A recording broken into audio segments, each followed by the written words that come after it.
Let's go down to Rome's beautiful day for some questions and answers. And thank you, everyone who submitted Qs. We got some A's on the community tab. Let's do this. Matt Desmond. I still think the Vikings should invest their first-round pick in Gray Zabel, the pride of NDSU. J.J. McCarthy has only played in one preseason game in the NFL. One more offensive lineman would be great. I know running back is a need, but I think they can wait and get a running back later. If J.J. is the quarterback, the Vikings think So, yes, Gray Zabel, I think certainly could and should be in the mix at 24. And, Zabel, left tackle by trade at NDSU, played a little bit of guard, but at the NFL level, I think is going to kick inside. So, right away, having Darrisaw, Zabel, Ryan Kelly, Will Fries, Brian O'Neill, that's really damn good. And, of course, Zabel, small school, but, hopping up in the level of competition. He was great at the Senior Bowl. He's one of the standouts at the Senior Bowl in one-on-ones and in team drills, as well as look right at the combine. Localish kid, I believe he's originally from South Dakota, so everything could make sense there. And Zabel also, future-wise, provides some backup tackle options. Plus, I think that his best position in the league is going to be center. So maybe he and Jurgens compete it out to see who's going to take over for Ryan Kelly in a couple of years. Next, Huckleberry. I'll be your Huckleberry. What are your thoughts on Darrisaw's longevity? Do you think in tackle might be a need in this draft or the next?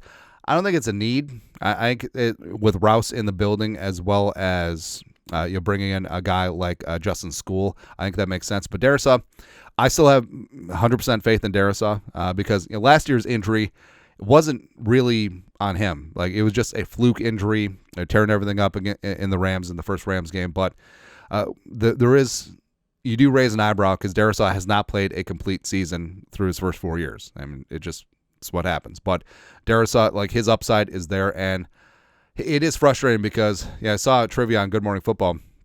DeBrickashaw Ferguson, the pride of Virginia, was a fantastic left tackle for the Jets for a decade. He only missed one snap in 10 seasons of football. One snap. And it was because he was subbed out by Revis when they were doing the lateral, the band is on the field play at the end of a game, right? So you had Revis on the field with mobility as opposed to Ferguson. But yeah, that is frustrating. But Darrisaw, if he can stay healthy, Darrisaw can be the best left tackle in the game. Fully complete, Trent Williams 2.0. So hopefully 7-1 is good to go. Next, NXT. I think the question nobody wants to ask, what if McCarthy isn't the savior? What if he's a bust? What if the injury causes him to never be the player he used to be?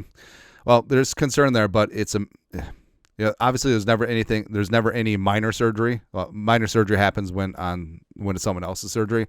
But a meniscus repair, the recovery rate is pretty high. It's not like a ACL, MCL. It's not like a cartilage. It's not like a patellar displacement. It's not anything like that.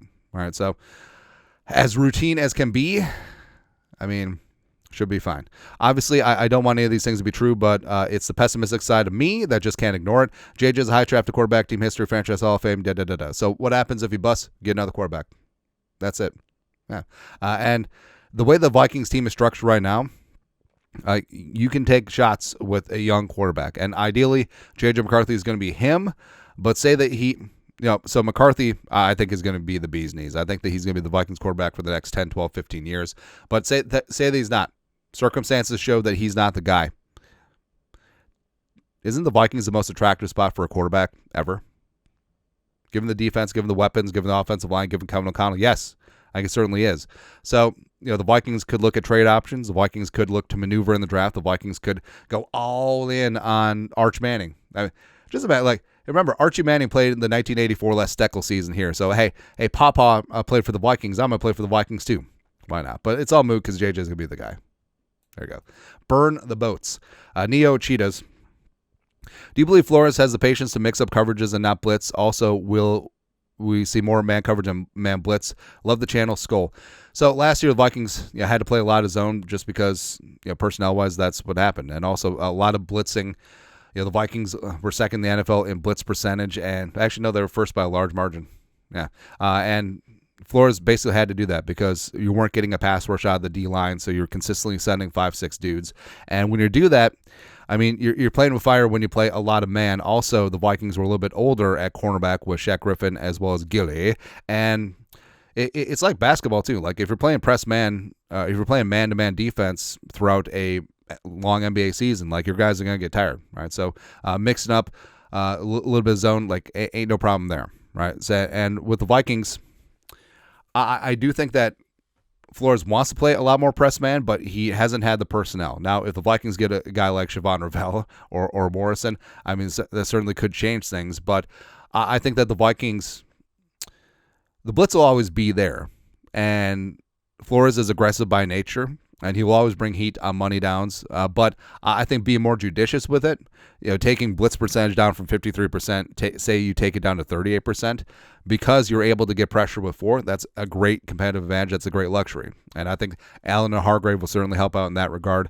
And I think that Flores wants to blitz and be aggressive, but he's not. His ego isn't attached to it. Like, his ego is attached to having a great defense. And if you have the luxury of not having to blitz every single time, I think he'll take advantage of that.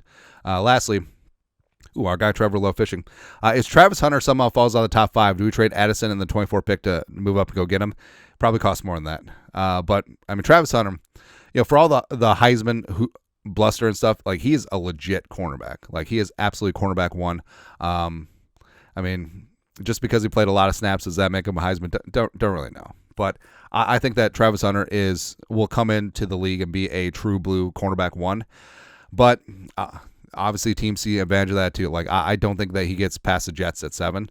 But we'll see. I think a more realistic one would be if a guy like Will Johnson from Michigan falls out of the top 15. And then I think the Vikings, even though they don't have a ton of draft picks, could definitely make a move. Because I think that Will Johnson and Travis Hunter are a lot closer than people think.